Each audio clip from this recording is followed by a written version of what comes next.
Welcome to episode 2 of me showing you my personal archive. I'm trying to show you one specific piece every week, and this week I have my great coat. This one was designed by Giorgio Armani in the late 80s, and it is just a fantastic coat to have.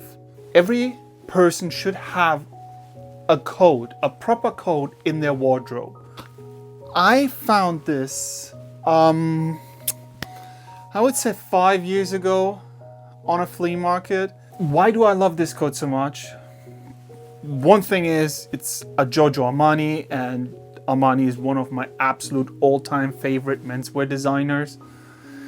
And second, I can find so many design references in this coat, and I want to go through them with you guys. So how about we start with the most obvious, the color. It is gray, and I would even go so far as I call it stone gray or Steingrau, which is the official title of the German military before World War II. They were dressed in what is called stone gray uniforms. And I see this gray being very, very similar to this. So I guess there's a hint of where Giorgio Armani got the inspiration from. I believe he looked at the picture of Kaiser Wilhelm II. You got to admit, he was a fashion diva. Look at that. If he would be alive today, he would have his own Insta channel while he shows outfits. Look at this. Doesn't he look handsome? Wow. Or like here, we got again the Prussian blue. Or this one. Beautifully laced. Obviously, here's a costume around, I guess he's portraying Wallenstein, the famous general of the 30-year war.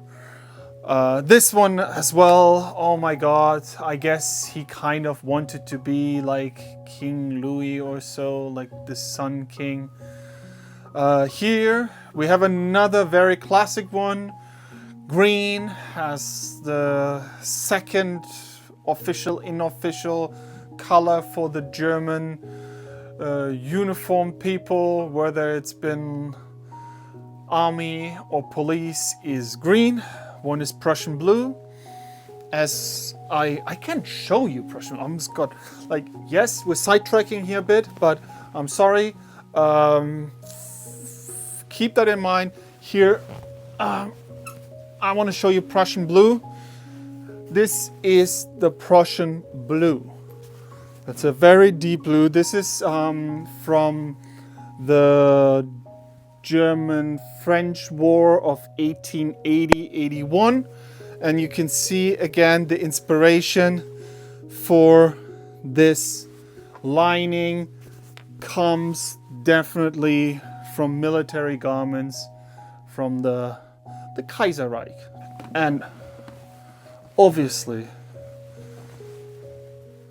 I also have images of Kaiser Wilhelm, Willy, in a great coat, and you can see where Armani got the inspiration. Here we go. Beautiful. Oh, doesn't he look like serious? I love this. I love this. And I love it if you put them together, like serious party Kaiser. Serious Kaiser, party Kaiser. Just amazing. I also think a lot of people go like, why a coat?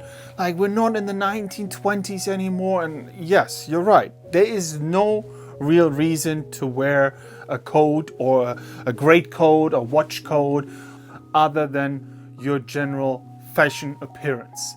And Armani knew that. And he packed everything he thought a great coat needs to have into this design. Not only the gray, stone gray from the Prussian army, but he also kept the shearling color. And I have to say, this distinct brown color also varies from a lot of other coats that I know. The only designs I could think of who traditionally would have brown shearling colors, like this coat Armani design, would be German fighter pilots in World War II who used a jacket like this. It's called the Kanaljacke or channel jacket, which are similar build to this coat. You have an outer shell made out of cotton, but you have an inner lining completely made out of shearling. It's kind of the German answer to the B3 bomber jackets or the Irvine jackets from the British.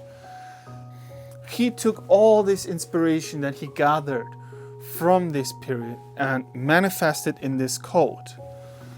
For example, a great coat, as I mentioned before, should be made out of wool, and this is made out of cotton, and now you go like, what are you talking about a great coat? This is not a great coat. This is a trench coat with a fur collar. Not so much, because actually this coat is lined with a thick wool liner inside in, how could it else be? Night blue. For people who don't know, night blue is the official lining color for German militaries from 1880 to the end of World War II. Again, referencing German military gear from that period. Where Armani was absolutely genius was to break up this Prussian German stiffness. And that's why I love this coat.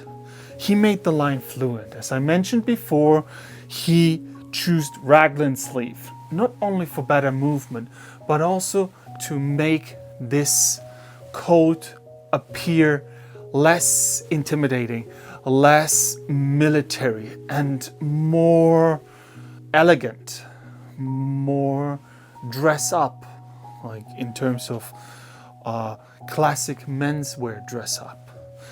Well, where do you got the inspiration? Yes, you could say on one thing, the traditional trench coats from that time, but I think as he was Italian and in the 50s were working for the military, and I believe got a lot of inspiration from that, I think he probably came across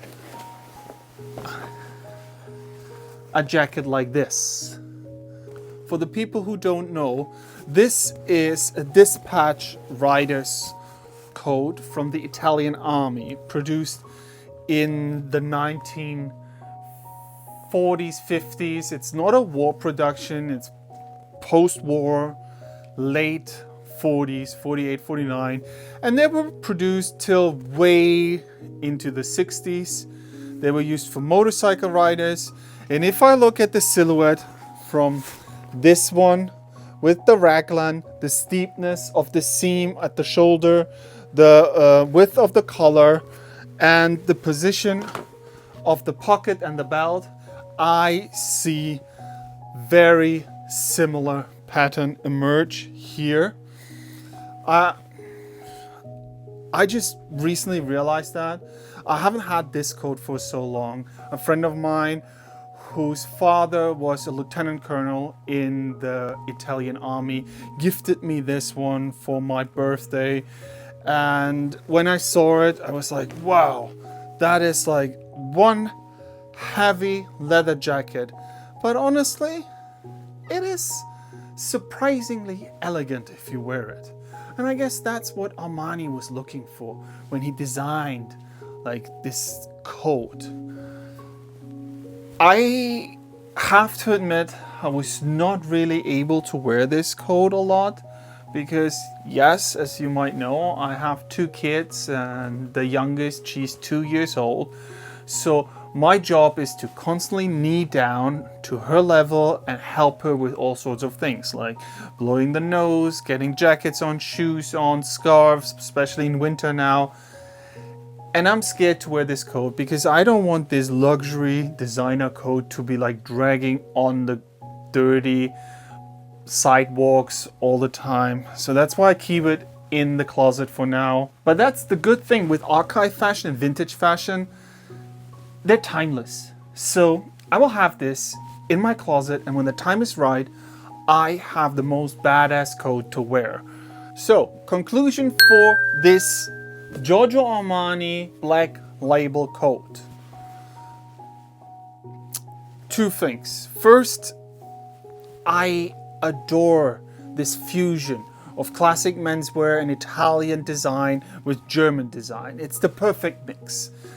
The second conclusion would be that I love the fluent lines and that he lost the very strict Prussian identity and replaced it with this Italian lightness and the Dolce Vita attitude to making garments, which is in generally what I love about Armani and what you will probably see a lot of in my collection: beautifully made Italian garments, because there's nothing better than this.